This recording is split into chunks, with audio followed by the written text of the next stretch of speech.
Forex ട്രേഡിങ്ങിലേക്ക് ട്രേഡേഴ്സിനെ ആകർഷിക്കുന്ന ഒന്നാണ് proper form trading എന്നുള്ളത്.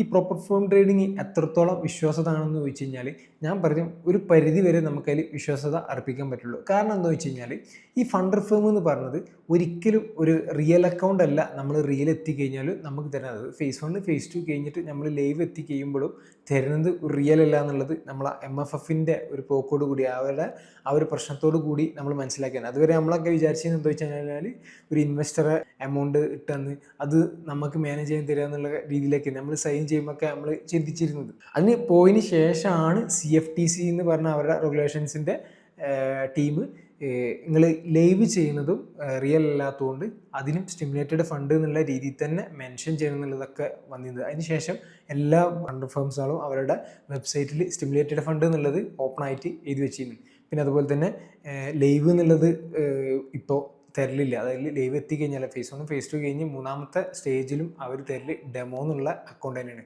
പിന്നെ മറ്റൊരു കാര്യം എന്താണെന്ന് വെച്ച് കഴിഞ്ഞാൽ ഇതിലേക്ക് വരുന്ന എമൗണ്ട് തന്നെയാണ്, അതായത് നമ്മൾ അടക്കുന്ന ഫീയിൽ നിന്ന് തന്നെയാണ് പ്രോഫിറ്റ് ആയി കഴിഞ്ഞ് കഴിഞ്ഞാൽ അതിൻ്റെ ശതമാനം നമുക്കുള്ള സ്പ്ലിറ്റ് തരുന്നത് ഈ ഒരു സംഭവത്തിന്. ഏകദേശം പറഞ്ഞു കഴിഞ്ഞാൽ ഒരു പോൺസി സ്കീം പോലെ ആ ഒരു ട്രീക്ക് വരുന്ന എമൗണ്ട് തന്നെയാണ് പുതിയ ആളുകൾക്കും വിഡ്രോവൽ ആയി കഴിഞ്ഞ് കഴിഞ്ഞാൽ കൊടുക്കുന്നത്. ഈ ഒരു സംഭവം നമ്മുടെ ഫേംസിൻ്റെ നിലനിൽപ്പിനെ ബാധിക്കും. അങ്ങനെ വെച്ച് കഴിഞ്ഞാൽ ഇപ്പോൾ ഈ ഒരു വിഡ്രോവലിൻ്റെ പെർസെൻറ്റേജ് അവരുടെ ഫീ അടക്കുന്ന പെർസെൻറ്റേജിനെക്കാട്ടി കൂടി കഴിഞ്ഞ് കഴിഞ്ഞാൽ ആ ഒരു കമ്പനീൻ്റെ നിലനിൽപ്പിനെ അത് ബാധിക്കും.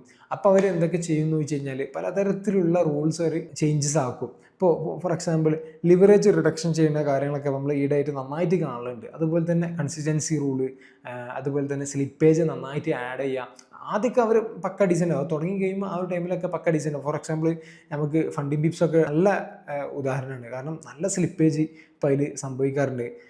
നിങ്ങൾക്ക് അനുഭവം ഉണ്ടെന്നുണ്ടെങ്കിൽ നിങ്ങളൊന്ന് കമൻറ്റ് ചെയ്ത് കഴിഞ്ഞാൽ ബാക്കിയുള്ളവർക്ക് മനസ്സിലാവും. ഇത്തരത്തിലുള്ള എന്താ പറയുക മാറ്റങ്ങൾ കാര്യങ്ങൾ കൊണ്ടുവരും. കാരണം എന്താ വെച്ച് കഴിഞ്ഞാൽ അവരുടെ നിലനിൽപ്പാണ് അവർ നോക്കുക. അപ്പം ഇങ്ങനത്തെ കാര്യങ്ങളൊക്കെ ഒരു പ്രോപ്പർ ഫേം ട്രേഡിംഗ് മുന്നിൽ കണ്ടുകൊണ്ട് വരുന്ന ഒരു ട്രേഡർ ആണെന്നുണ്ടെങ്കിൽ മനസ്സിലാക്കിയിരിക്കണം.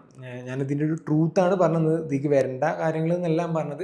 ഇങ്ങനെയൊക്കെ സംഭവങ്ങൾ ഇപ്പം പ്രോപ്പർ ഫേം ട്രേഡിങ്ങിൽ ഉണ്ട് എന്നുള്ള കാര്യം അറിയാത്തവർക്ക് ഒന്ന് ഞാൻ പറഞ്ഞു തന്നുള്ളൂ. അപ്പോൾ അടുത്തൊരു വീഡിയോയിൽ നമുക്ക് വീണ്ടും കാണാം.